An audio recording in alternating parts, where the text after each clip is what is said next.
सभापति राम शिंदे जी का भव्य नागरिक सत्कार समारोह नाम से संपन्न।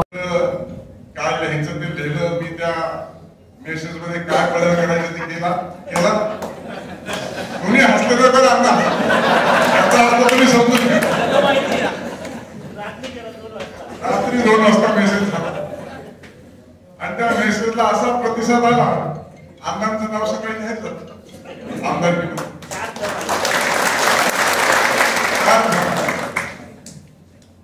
त्यामुळे योग्य वेळी म्हणलं जरा चाचपणी करतो मला थोरले बंधू याची पदवी दिल्याच्या नंतर धाकट्या बंधूची काळजी केलीच पाहिजे।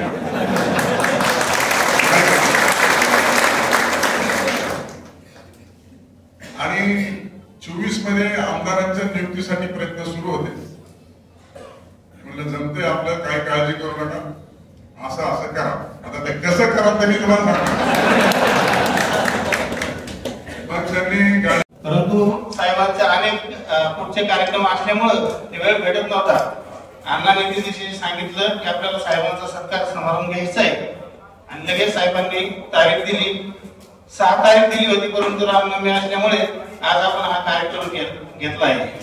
या कार्यक्रमासाठी भौतिकम न गजे गजे साधको नाही सर्वत्र चंदनम न वने वने म्हणजे सगळ्याच पर्वतरांगांमध्ये आपल्याला रत्न मिळत नाही, सगळ्याच हत्तींवरती आपल्याला मोती मिळत नाही। जसं प्रत्येक जंगलामध्ये वनामध्ये आपल्याला चंदन मिळत नाही तसं स्वतःच्या जिद्दीवर तयार झालेले आणि फक्त विकासाची वाट धरून मार्गक्रमित करणारे नेते आपल्याला सहसा मिळत नाही। आणि आज आपलं भाग्य आहे की आपल्या समोर असे 2 नेते बसलेले आहेत। तर सर्वप्रथम जोरदार टाळ्या व्हायला पाहिजे। मी शब्दशः विकास याचा अर्थ समजून सांगेन कारण साहेब जर चुकत नसेल तर 1995 साली आपल्या चोंडी गावाच्या विकासाने आपण राजकारणाची सुरुवात केली आणि त्या बळावरती कुठलीही पार्श्वभूमी नसताना साहेब आज या ठिकाणी आहेत। आणि तसेच आमचे अण्णा आहेत की अण्णांनी सुद्धा विकास हाच एकमेव उद्दिष्ट ठेवला आणि त्याच्यासाठी हवं त्या मार्गाचा त्यांनी वापर केला। अगदी तिथल्या इथे 300 मीटरच्या रेडियस मध्ये जरी सांगायचं झालं तर समोरच आपण बघतो एक स्विमिंग पूल आहे, तिथं स्पोर्ट्स कॉम्प्लेक्स आहे। आताच बंधूंनी आपल्या पार्किंग बद्दल सांगितलं, पार्किंगच्या मध्ये अण्णांचं मानस आहे तिथं अभ्यास शाळा आणि लायब्ररी करायची। रस्त्याच्या त्या बाजूला आपण गेलो की आपल्याला जैन बांधवांसाठी आनंद कृषी भवन दिसतंय। इकडच्या बाजूला आपण गेलो तर आपल्याला आदरणीय मुंडे साहेबांच्या नावाने व्यायामशाळा आहे। आपल्या केळकर चौकामध्ये राष्ट्रविमान जागृत करण्याचा आपला झेंडा आहे, राष्ट्रध्वज, जिथं बघून प्रत्येक वेळेस अभिमानाने मान उंचावते। आणि एवढंच नाही, इथनं येवलेवाडीमध्ये साधारण 40 एकर वरती आपण नॅशनल इन्स्टिट्यूट ऑफ नॅचरोपॅथीचं अद्ययावत रुग्णालय त्याच्यासाठी आणण्याचे प्रयत्न केले आणि त्यास उभा आहे। हे सगळं कशामुळे त्यांच्या आणि अशा भरपूर गोष्टी आहेत। मी तर आता जस्ट आलं तर मोठ्या सांगण्याच्या गोष्टी आपल्याला सांगतो, अशा कितीतरी गोष्टी आहेत की ज्या अण्णांच्या दृष्टिकोनामुळे आणि त्यांच्या विकसनशीलतेमुळे पुढे आल्या। आणि अजून त्याचं मूर्तिमंत उदाहरण बघायचं तर ज्या रस्त्यावरून आता आपण आलो, ज्या रस्त्याचं काम चालू आहे, ग्रेड सेपरेटर त्याचा आता ओपन झालाय, 84 मीटरचा तो रस्ता आहे। त्या रस्त्यासाठी साहेबांना म्हणजे आपल्याला माहितीच असणार आहे तरी पण सत्ताधारी पक्षात असताना सुद्धा अण्णांनी आंदोलन केलं, पोतराज आंदोलन करून अण्णांनी तो रस्ता काढला फक्त जनतेसाठी आणि विकासाच्या कामासाठी जागृत करायचा प्रयत्न केला। जेव्हा तेही शक्य नाही झालं त्यावेळेस नाईलाजाने अण्णांना परत एक आंदोलन करावं लागलं। त्यात फक्त अण्णा नव्हते, नाही होत्या, सर्वांनी केलं। त्या मतदारसंघात अनेक समाज बांधव त्या भागातले अनेक नागरिक माझ्या भागामध्ये राहायला आले आणि अशा वेळेस साहेबांसारखा एक नेता भारतीय जनता पक्षामध्ये काम करतात, ते विधानसभेमध्ये माझ्याबरोबर काम करतायत। त्यांची काम करण्याची पद्धत बघून मी या भागामध्ये विधानसभेचं काम सुरू केलं आणि त्याचा उल्लेख मी आता केला की पूर्वीचं अहमदनगर असलेलं नाव आज आपण सर्वजण अतिशय आनंदाने गर्वाने घेतो। अहिल्यानगर जिल्हा आपण निर्माण करू शकलो याचं एकमेव कारण मी आता उल्लेख केला की 1995 साली साहेबांनी सुरू केलेलं काम ग्रामपंचायत पंचायत समितीच्या माध्यमातून समाजाची सेवा करत भारतीय जनता पक्षाचे मतदारसंघाचे अध्यक्ष झाले, जिल्ह्याचे अध्यक्ष झाले देवेंद्रजी फडणवीस साहेब राज्याचे भारतीय जनता पक्षाचे अध्यक्ष असताना साहेब त्या ठिकाणी त्यांच्याबरोबर सरचिटणीस म्हणून त्यांनी काम केलं, युवा मोर्चामध्ये काम केलं आणि संघटनेचं काम करत असताना मतदारसंघामध्ये ज्या राजमातांनी आपल्या सर्वांना एक समाजसेवेचा वारसा दिला, समाजामध्ये जाऊन काम करण्याची भूमिका आपल्या सर्वांसमोर मांडली, ज्या राजमातांनी आदर्श राजकारभार कसा असा हे सर्व देशाला घालून दिला, त्या राजमातांच्या पवित्र जन्मभूमी चोंडीला एक ऊर्जा क्षेत्र, एक शक्तिस्थान निर्माण करण्याचं काम साहेबांच्या माध्यमातून सुरू झालं आणि बघता बघता आमचं चोंडी हे महाराष्ट्रातलं एक शक्तिस्थान होऊन तोही निसर्ग पराभव साहेबांनी स्वीकारला. मी आदरणीय मुख्यमंत्री साहेबांच्या बरोबर भेटीला होतो. 5 मिनिटांनंतर साहेब आले आदरणीय देवेंद्रजींच्या दालनामध्ये. 2 मित्र कसे असतात मी तुम्हाला मी गलत सांगतो. साहेब उभे राहिले आणि साहेबांना घट्ट मिठी मारली आणि दोघांच्या डोळ्यामध्ये अश्रू निर्माण. ही मैत्री जपणारे राजकारणाच्या पलीकडे जाऊन मैत्री कशी असावी याचं उदाहरण जर तुमचं असेल तर आदरणीय देवेंद्र फडणवीस साहेब आणि आदरणीय राम शिंदे साहेब ही जोडी ही महाराष्ट्रामध्ये आपण सर्वजण पाहतो. आणि एक चांगला व्यक्तिमत्व, समाजाबरोबर निभावणारा व्यक्तिमत्व, आपल्या शहरात खदनात असणारं आणि त्यांचं मी सांगितलं साहेब तुमचं नेतृत्व तुमचं.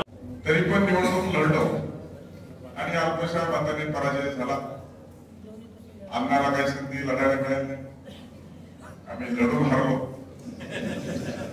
आणि हरून परत जिंकलो.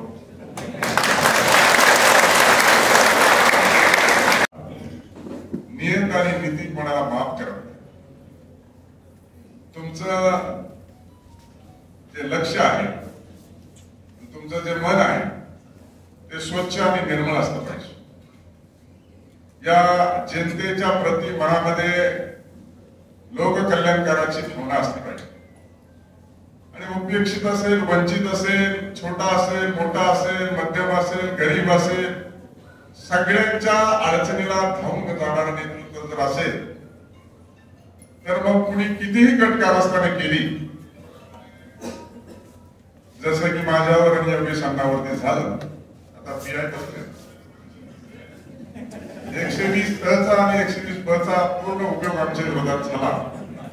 त्याला म्हणलं तर 120 आणि 120 ब चा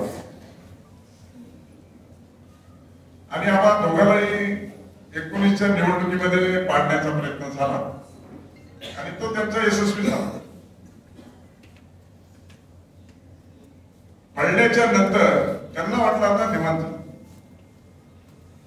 पण मी सांगितल्याप्रमाणे आम्ही लोकातले माणसं आहोत, लोकांचे प्रश्न मांडतोय. आता मास्तर कुणी केलं, मुस्लिमनी गोकुळनी केलं आणि त्याच्यानंतर नाटांनी केलं आणि अण्णांचं भाषण झालं. नाटांनी तर पुढे आमची 1 महिन्याची विधान परिषदच सांगितली नव्हती. एवढे प्रश्न उपस्थित केले नाही, त्याच्या दुप्पट पेक्षा जास्त अण्णांनी उपस्थित केले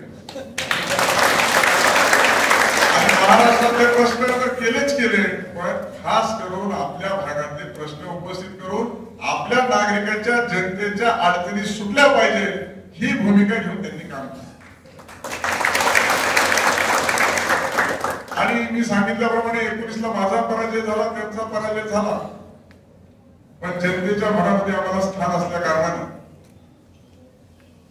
मला आणि त्यांना मला 22ला संधी मिळाली, अण्णांना 24ला मिळाली. निवडणुकीमध्ये पराजय जरी झाला तरी विधान परिषदेमध्ये मी गेलो आणि अण्णांना तो सूचित झाला. अण्णांनी बरंच सांगितलं पण नेमकं विसरलं, तेवढं मी पुढचं सांगितलं.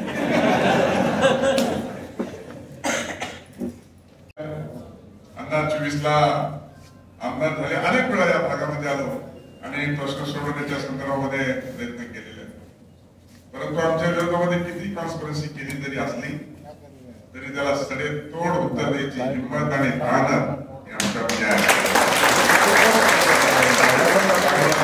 धोरण कधीच नाही. जवळपास अण्णांचा माझा स्वभाव मिळतात होता. लोक बोलतात ते अनाउन्सर अँकर तांबे असो, हे सगळं तर जुळलेच आहे, त्याच्याबद्दल काही वाद नाही. पण वेळ प्रसंगी ज्यावेळेस अटीतटीचा प्रसंग येतो त्यावेळेस आम्ही कोणाच्या बापाचं ऐकत नाही, सरायचं कारण नाही. शेवटी जनतेच्या प्रति आपल्याला जर नेतृत्व करण्याची संधी दिलेली आहे आणि ती संधी जर आपण योग्य वेळी योग्य ठिकाणी जर मागे घेतली तर तो जनतेचा विश्वासघात होतो. आणि मग विश्वासघात न करता जनतेच्या मनामध्ये आदराचं जर स्थान निर्माण करायचं असेल तर त्यावेळेस भूमिका ही घ्यावीच लागते. आणि याच भूमिकेचं समर्थन करत भारतीय जनता पार्टीने आणि राज्याच्या माननीय मुख्यमंत्री महोदयाने मला आणि त्यांना या विधान परिषदेमध्ये संधी दिलेली आहे. आणि या संधीच्या माध्यमातून जनतेचे प्रश्न सोडवण्याचं काम हे आमचं आहे. आणि म्हणूनच एवढा प्रचंड प्रतिसाद मिळत असताना दिसतोय. मला तसं वाटतं की ज्यावेळेस लोकांकडे मी जातो आणि सगळ्या भागामध्ये विचार करतो, आता 14 मला वाटतं प्रशांत शिंदे होतं माझे 14 तारखेपर्यंत सगळ्या तारखा बुक आहेत आणि 20 ला अमरावतीची बुक. मला कळलं आता हे सत्कार का सुरू झाले, सत्कार का लोक करतात. झालं तो झालंच आहे. मी सभापती मंत्र्याचे सत्कार होणार पण माझे सत्कार व्हायला याचं काही धोरण मला कळावं. आणि सगळ्याला कळतंय की सभापतीला आल्यानंतर फक्त एक निवेदन आलं ते बी आमच्या भागातलं आलं. कुणी काम सांगितलंय का? कुणी काम सांगितलं काय काम असतं तुम्हाला माहिती आहे माझ्याकडे नाही. तरी पण लोक जमतात, तरी पण लोक कार्यक्रमाला येतात, तरी पण लोक सत्कार ठेवायचं म्हणतात. याचं कारण असं आहे तुम्हाला माहिती आहे की काही सांगितलं तरी मी ऐकून माणूस आहे. कुणाची गाडी आली तरी मी फोन घेतो आणि गाडी सोडवायला लावतो. लेडी कॉन्स्टेबल होती, नाईक वडे का काहीतरी नाव होते. तर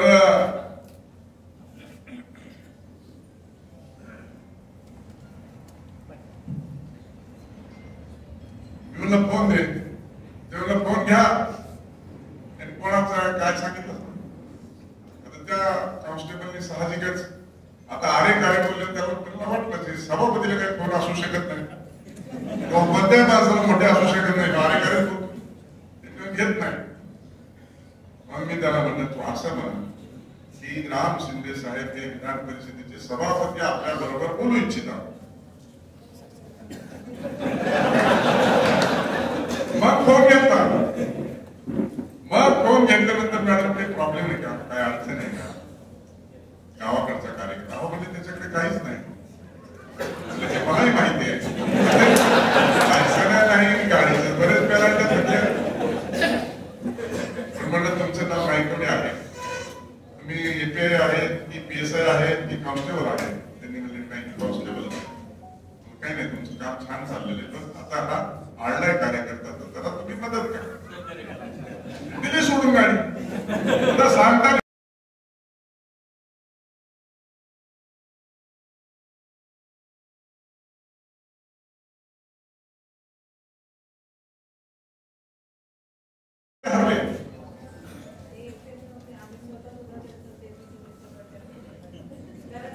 ते आले म्हणजे सगळे आले. त्यांच्या एका मताने काय होतं, ही सगळी त्यांची मतं आहे. त्याच्यामुळे त्यांच्या भागात काय झालं माहित नाही, पण अण्णांच्या भागात लीड मिळालं.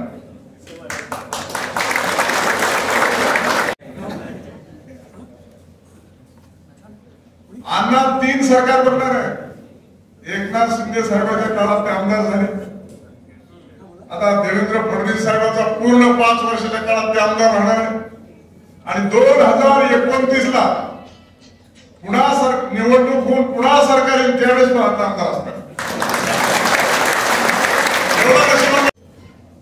कसं वाटत असं निवडून आलेला माणूस त्याला निवडून आल्यासारखं वाटत ना, पराजय झालेला माणूस असा मोठा होऊन बसलाय. आम्ही त्यांच्या भाषणात सांगितलं किती मोठा झालाय. सगळ्या आमदारांचा मी सभापती आहे. सभापती महोदय बनल्याशिवाय अण्णा भाषणात सुरुवात होते का?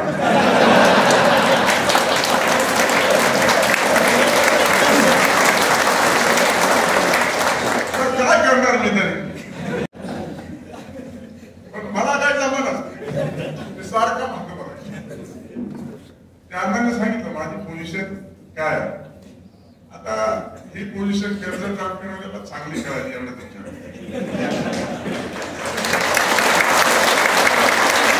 सुद्धा मराठी साहित्य संमेलनाला दिल्लीमध्ये माझ्या एका बाजूने शिवराज पटेल चाकूरकर बसले होते आणि एका बाजूने सुशील कुमार शिंदे बसले होते. मी मध्ये बसलो. सुशील कुमार शिंदे साहेब आले आणि म्हणले बरं झालं शिंदे शिंदेला जागा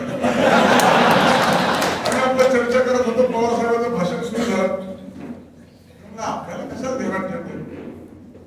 पण त्या दोघांच्या नंतर माझं नाव घेतलं. मी म्हणलं आता बरं झालं दिसतंय खाली बसलं समोर. मी थेट समोर. त्याच्यामुळे असा प्रोटोकॉल आहे. आता तुम्हाला सगळ्याला सांगणं हे गरजेचं आहे. का सांगणं गरजेचं आहे. तुम्हाला वाटते नेमकं सभापती झाले नेमकं काम ह्याचं काय. हे सभागृहात आमदारांना शिकवण्याचं उठ बस पुन्हा हे होणार त्याचं बघून चलत हे बरोबर आहे. पण तुम्हाला माहित नाही माझं काम काय आहे. जसं अण्णांनी सांगितलं की लक्षवेधी लावण्याचं महत्वाचं आहे. खरंच लावायचं काम हे झालंय. लक्षवेधी हरे राम राम राम हरे हरे. उपस्थित सर्व सरपंचांनी इथे सगळे नागरिक आपल्या कोणत्या विभागातले आलेले आणि याचबरोबर उद्या रामनवमी आहे आणि आपल्यामध्ये श्री राम शिंदे उपस्थित आहेत. याचबरोबर आपल्या